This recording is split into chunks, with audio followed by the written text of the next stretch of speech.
Kembali lagi dalam program Bincang-Bincang Pastoral bersama saya Rosi. Sobat Media Komsos, Oktober menjadi bulan yang ditunggu-tunggu karena ada doa rosario dari rumah ke rumah. Dan tahun ini bulan Oktober menjadi lebih spesial lagi karena ada perayaan Festival Golocuru. Lebih tepatnya Festival Maria Ratu Rosari Golocuru. Dan saat ini saya berada di Biara Serikat Maria Montfortan di Caraperuteng. Kita akan berbincang tentang Bunda Maria dan mengenal Bunda Maria lebih dekat lagi. Dan saat ini telah hadir bersama saya Pater Edi Suhartono SMM. Selamat pagi Pater. Selamat pagi Rosi, selamat pagi teman-teman di mana saja Anda berada. Salam dari Novisiat SMM Labe. Ya, apa kabar nih Pater? Saya baik sekali, kabar saya baik sekali. Puji Tuhan Pater. Nah Pater, saya ingin langsung bertanya. Banyak sekali di luar sana orang-orang bertanya nih Pater, kenapa orang Katolik berdoa kepada Bunda Maria? Kenapa tidak langsung berdoa ke Tuhan Yesus atau langsung kepada Tuhan Allah saja? Mungkin Pater bisa berikan gambaran sekilas tentang peran Bunda Maria dalam iman Katolik. Ya, itu pertanyaan mudah untuk ditanyakan tapi tidak mudah untuk dijawabkan, Rosi. Tapi meskipun tidak mudah dijawab, kita bisa menjawabnya. Ya, untuk menjawab pertanyaan seperti itu, sebenarnya kita melihat bagaimana relasi Maria dengan Allah.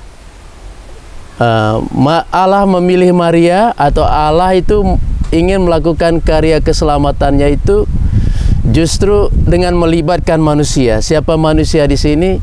Yaitu Maria. Tentu Allah dengan segala kemahakuasaannya dia bisa melakukan apa saja. Tetapi pada faktanya, nyatanya dia memilih Maria untuk memulai karya keselamatan itu.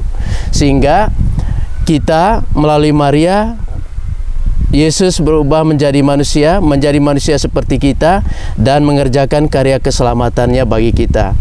Nah, kalau Allah itu memilih Maria untuk memulai karya keselamatannya, kita seharusnya juga mengikuti pola yang sama, mengikuti jalan yang sama. Apa yang saya maksudkan dengan mengikuti pola yang sama, jalan yang sama adalah ini. Kalau Allah menggunakan Maria itu untuk menjadi serupa dengan kita dalam rangka untuk menyelamatkan kita manusia, kita juga untuk menjadi serupa dengan Allah itu, kita harus melalui jalan yang sama. Dalam artian kalau Allah untuk menjadi serupa dengan manusia itu dibentuk dalam rahim Maria, kita juga kalau mau menjadi serupa dengan Allah itu, kita juga harus dibentuk dalam rahim yang sama. Jadi itu alasan yang paling teologis atau alasan yang paling pertama mengapa kita itu berdevosi kepada Bunda Maria, atau mengapa kita umat Katolik itu memberi penghormatan kepada Maria, karena kita mengikuti cara Allah, cara berelasi Allah dengan Maria. Itu alasan yang paling pertama. Terus alasan yang kedua adalah kalau kita ingat pada peristiwa terakhir dalam hidup Yesus, Yesus mengatakan kepada Bunda Maria, itu anakmu. Dan kemudian kepada murid yang dikasihi itu, Yesus mengatakan, itu ibumu. Ini merupakan sebuah pernyataan relasi. Relasi antara kita dengan Maria dan relasi Maria dengan kita.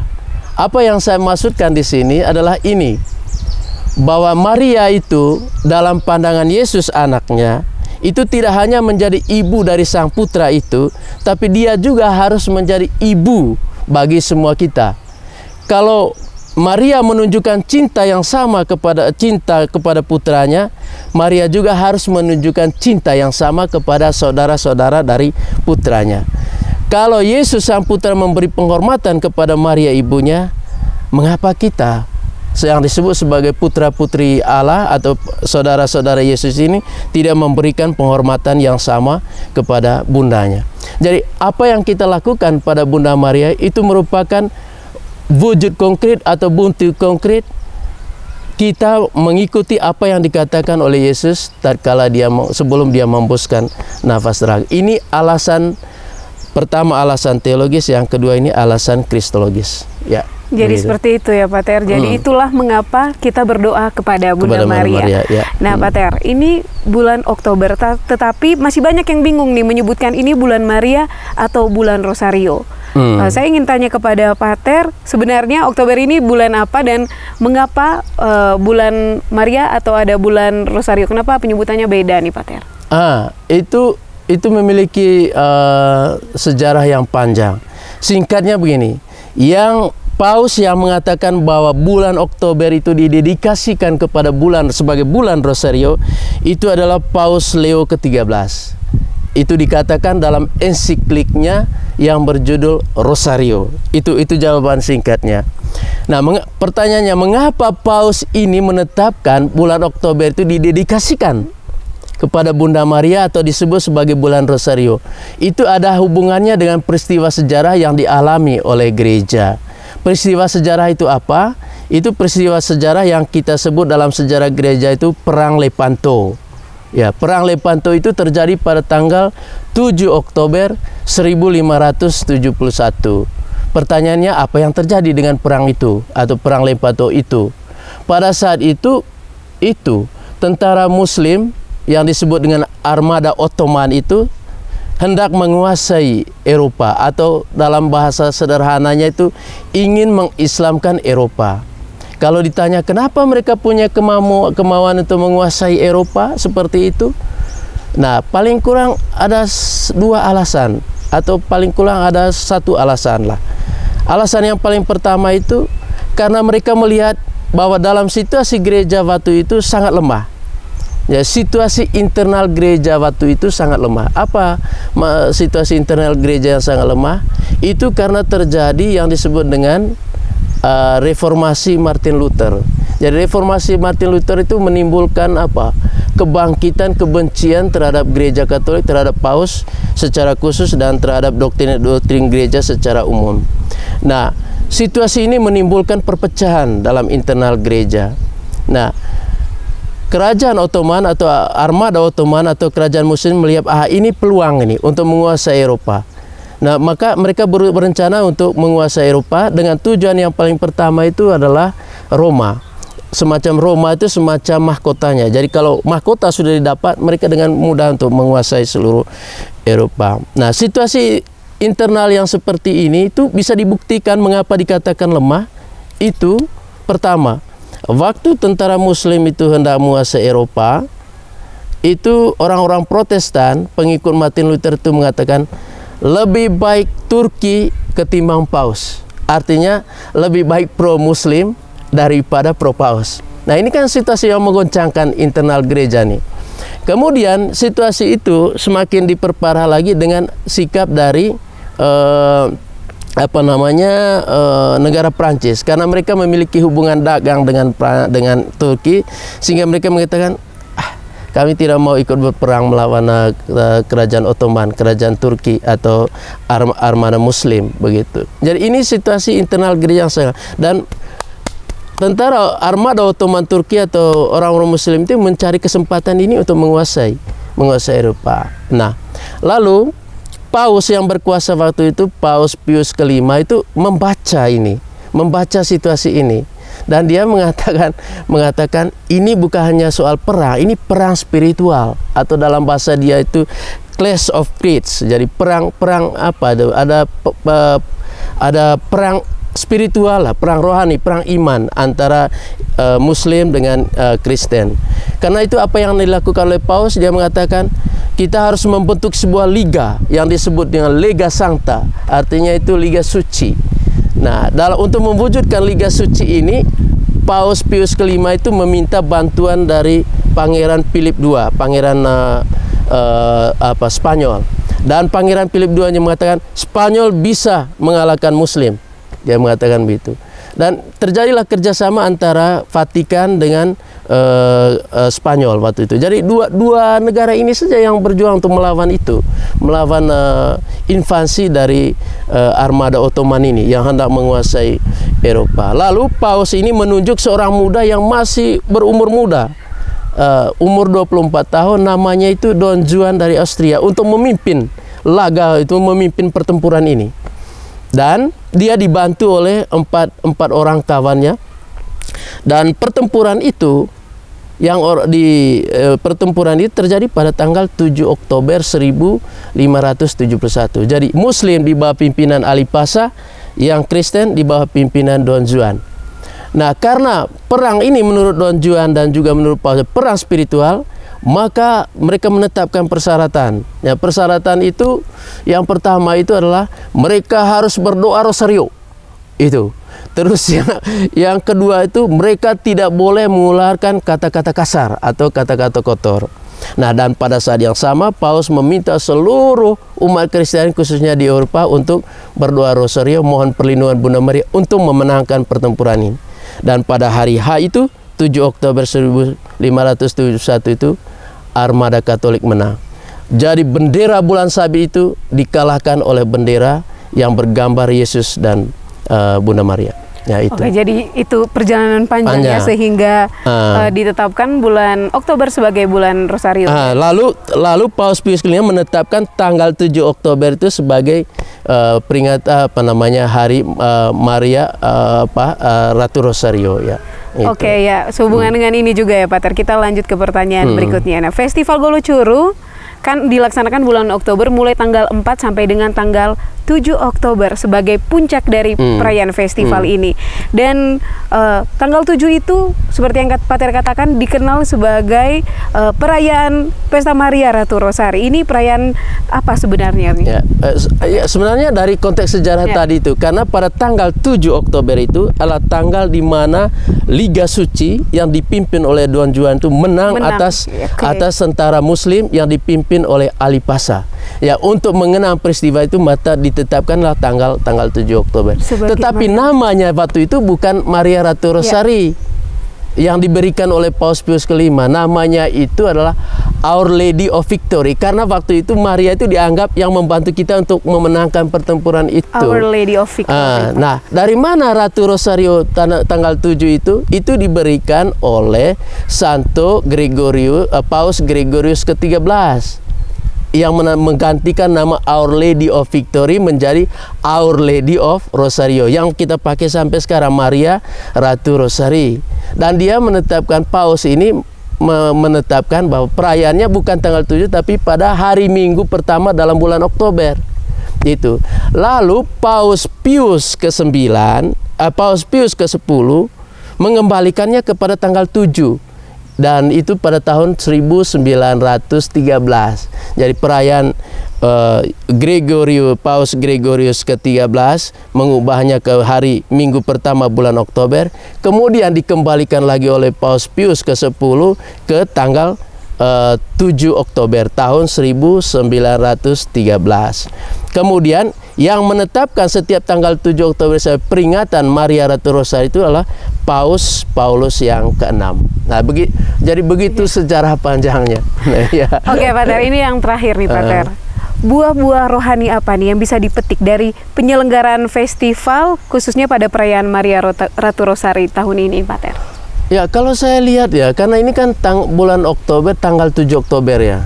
Saya kira ada beberapa nilai yang bisa kita ambil dari situ. Pertama, saya kira ini, kalau kita melihat latar belakang tadi itu ya, latar belakang sejarahnya itu, saya kira yang paling pertama itu apa yang saya sebut dengan spirit of unity. Mengapa saya katakan spirit of unity? Karena kalau kita lihat sejarah tadi itu, Islam hendak menginvasi Eropa itu karena ada masalah lemahnya persatuan internal gereja. Jadi ada masalah internal, terjadi hilangnya persatuan di dalam gereja yang membuat posisi gereja itu lemah, sehingga munculnya invasi dari luar atau munculnya apa yang disebut dengan perang spiritual itu. Saya kira hari ini juga gereja menghadapi perang spiritual itu, yang hadir dalam berbagai macam cara, yang hadir dalam berbagai macam bentuk. Jadi gereja hari ini menghadapi perang spiritual. Nah, kalau Gereja Keuskupan Ruteng merayakan ini tepat di tanggal 7 Oktober, itu seolah-olah melalui perayaan ini umat Katolik Keuskupan Ruteng itu diingatkan pentingnya akan spirit of unity itu, semangat persatuan itu, dalam artian kita perlu membangun persatuan untuk memenangi pertempuran ini. Karena gereja hari ini itu menghadapi perang spiritual. Apa perang spiritual yang kita lihat dalam yang dihadapi oleh gereja? Saya kira banyak contoh. Misalnya hadir melalui media sosial lah. Contoh yang paling konkret. Kita lihat di dalam media sosial itu orang seenaknya saja berbicara tentang agama Katolik, bahkan dengan bukan hanya kasar, tapi juga ada unsur-unsur penipuan macam gitu. Jadi ini perang spiritual yang nyata yang kita hadapi. Contoh lain, misal perang spiritual yang saya lihat ya, paling kurang ini pandangan saya pribadi ya, Rosi ya. Itu misalnya orang iming-iming dengan duit, dengan apa segala macam untuk supaya menarik orang masuk dalam kelompoknya. Ini perang spiritual yang nyata yang kita hadapi. Nah, itu secara umum. Nah, pada tingkat pribadi lebih lagi kita menghadapi perang spiritual yang hebat, di mana kekuatan jahat itu selalu mengitari kita, atau dalam bahasa kitab suci itu seperti singa yang mengaung-ngaung di sekitar kita itu untuk siap memangsa kita, atau dalam artian membawa kita itu menjauh dari Tuhan. Jadi saya kira di hadapan perang spiritual ini yang nyata ini, yang real ini, kita semua terutama Gereja Katolik Keuskupan Loteng diundang melalui perang ini untuk membangun apa yang saya sebut dengan spirit persatuan itu, atau spirit of unity. Itu yang pertama. Terus yang kedua, kalau saya refleksikan ya, mungkin yang paling penting juga itu selain spirit of unity juga adalah the spirit of hospitality. Nah, apa yang saya maksudkan begini? Yang saya maksud itu kan begini. Curu dalam bahasa Manggarai ini kan, kalau saya tidak salah itu artinya kan menyambut ya. Maka ada istilah itu curu Mekah, curu tamu. Artinya kita menyambut tamu, membiarkan mereka masuk dalam rumah kita, membuat mereka merasa diterima, membuat mereka merasa nyaman, ya, membuat mereka itu mengambil bagian dalam sukacita kita, dalam kegembiraan kita. Jadi kalau kita mengatakan kita merayakan Maria Ratu Rosari Golo Curu, saya dalam pemikiran saya itu paling kurang spirit of spirituality itu harus kita miliki. Artinya menjadi gereja Keuskupan Ruteng itu menjadi gereja yang menjadi apa ya? Rumah untuk semua orang gitu. Membuat orang itu, terutama semua anggota gereja itu merasa diterima, merasa diakui, ya, membuat mereka merasa nyaman di tempat ini. Nah, menarik kalau misalnya kita menghubungkan spirit of hospitality ini kalau kita mengingat sejarah gereja. Nah, kalau kita membaca dalam literatur gereja itu dikatakan begini, pada abad-abad pertama gereja itu tersebar luas, ekspansinya itu menyebar luas. Itu bukan hanya oleh pewartaan Injil, tetapi juga oleh keramah-tamahan orang Katolik itu sendiri, orang Kristen itu sendiri. Sehingga seorang Kaisar Romawi itu mengatakan merasa tersentuh dengan keramah-tamahan orang Kristen pada waktu itu. Maka bagi dia mengatakan kita harus mencontoh itu. Bahkan keramah-tamahan orang Kristen itu menurut Kaisar ini menjadi model dalam sebuah pemerintahan. Dia mengatakan begini, dia mengatakan kepada para pemimpin apa yang disebut dengan provincial governors, itu istilah dia itu. Jadi pemimpin di wilayah kekuasaannya itu mengatakan kamu harus mencontohi keramah-tamahan orang Kristen ini kalau mau supaya pemerintahanmu itu bertumbuh dan beradab. Rupanya keramah-tamahan itu tidak hanya membuat orang kagum, tapi juga membuat itu menjadi model bagi kehidupan mereka. Bukan hanya kehidupan pribadi, bahkan kalau dalam membaca literatur itu menjadi model sebuah pemerintahan. Nah, makanya itu dikatakan dalam sejarah literatur gereja itu, dikatakan pada masa awal gereja itu di evangelisasi itu dilakukan juga melalui hospitality itu. Orang sebut itu evangelization by hospitality. Jadi evangelisasi melalui keramah-tamahan. Jadi apa istilah lain tuh? Membuat orang merasa welcome, ya, merasa orang terima. Ternyata keramah-tamahan itu, Rosi, itu adalah bagian atau bentuk konkret dari evangelisasi. Jadi senyum kita itu senyum evangelisasi. Oke, Pak Ter, ya. Katakanlah begitulah. Jadi itu tadi buah-buah rohani yang bisa dipetik dalam perayaan Maria Ratu Rosari dalam Festival Golo Curu ini. Terima kasih banyak, Pak Ter, sudah berbagi cerita tentang Bunda Maria bersama kita Bincang-Bincang Pastoral edisi kali ini. Terima kasih juga mendengarkan kata-kata saya yang tidak jelas. Sobat Media Komsos, demikianlah bincang-bincang pastoral kita edisi kali ini. Semoga dengan mengenal Bunda Maria, kita semakin dekat dan mencintai doa Rosario. Dan kami mengajak umat Keuskupan Ruteng untuk berdoa Rosario dan turut hadir dalam Festival Golocuru. Saya Rosi pamit undur diri, sampai jumpa di bincang-bincang pastoral edisi berikutnya.